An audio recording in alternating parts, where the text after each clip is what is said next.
In wave 25, I got maxed out ace pilot, a tank, and a level 3 minigunner, but no commander, meaning that all I could do is just pray that I would be able to kill these 3 shadow bosses. I killed 1 shadow boss, 2 more to go, and a bunch of lead bosses roaming around. Now the last one.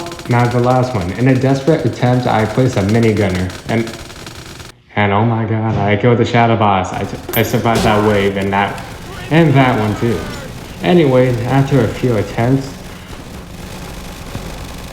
I got several maxed out ace pilots, 3 commanders to chain, and a level 3 minigunner.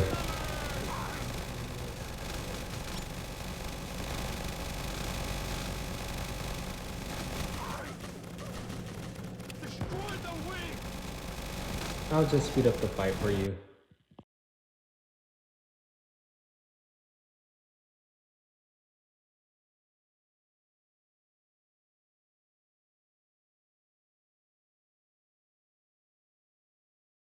And we died.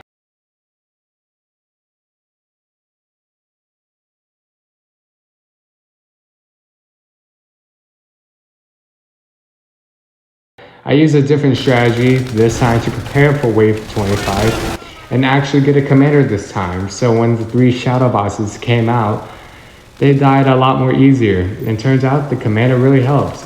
And that last shadow boss was left at 15 health, nothing to worry about. And then the tank could clear out the rest of the lead bosses. A few waves later, I ended up getting spammed by hefties and invisibles. While I was in the lobby trying to find people to do hardcore with, I met 2 people, Makatura Sanan, and I had a man tap too. So back on wave 31, I focused on getting a tank and DJ, while the other 2 focused on rangers and DPS, because I'm the one that helped with the early game while they farmed. One of them had Toxic Gunner, and another one had the Gun Girl Ranger skin, which is a skin that you can only get from the deluxe crate. I wonder where they got that from. Anyways,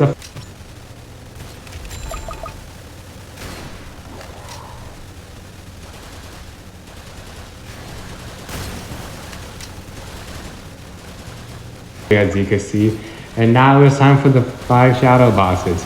We ended up having so much DPS that they were all easily killed. The Gravedigger was easily killed.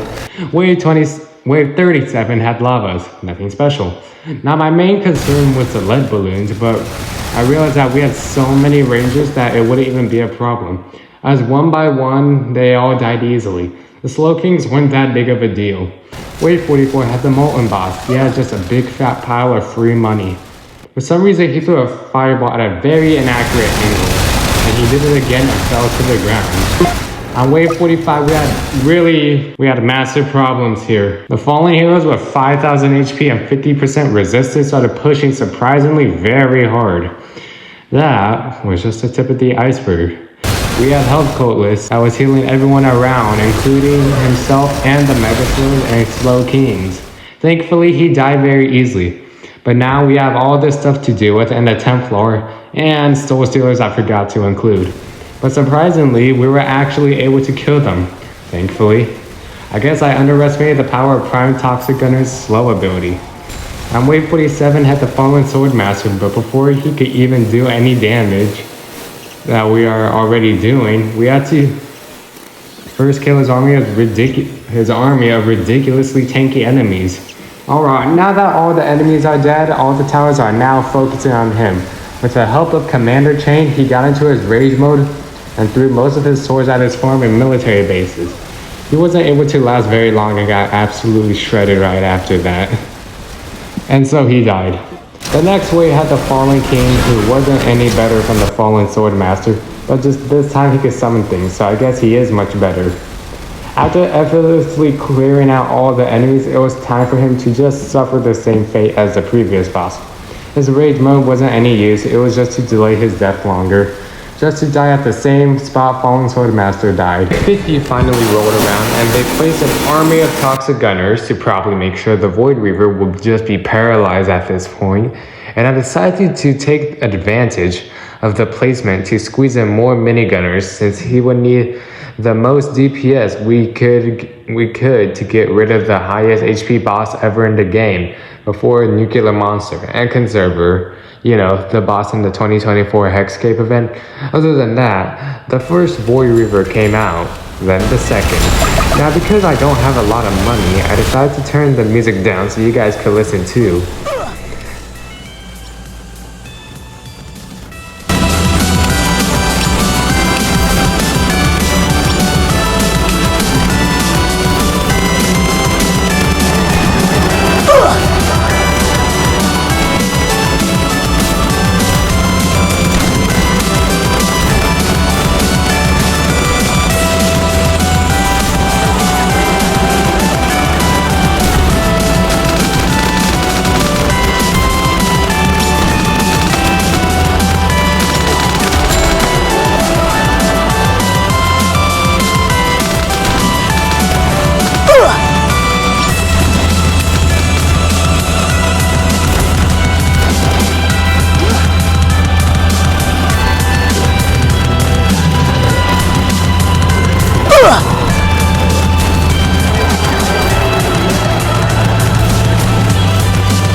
As the Void Reaver got closer, he started losing more HP, and I was getting surprised that we were all doing this without using Accelerator or Pursuit.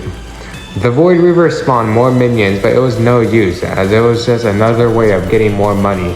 With the help of chaining commanders, the first Void Reaver eventually got into his rage mode, and for some reason the Speedy King was randomly floating in the air. Now with the help of Toxic Gunners, it was able to slow down the Void Reaver, almost as slow as he was before rage mode, until he just started sprinting and stun abusing. As the Void Reavers were stun abusing, I was starting to wonder if having two Void Reavers were harder. But now, by the time I can answer that question, the first one was already down, which gave us a ton of money. The second one got into rage mode, and now all the damage focused onto him. I started getting surprised here, but sadly I couldn't celebrate with anyone else because of Roblox moderation. As the last Void Reaver tried to run, it was no use, and soon his HP finally dropped to 0. And in this game mode, for some reason, gave us 300 gems. I'm not complaining though.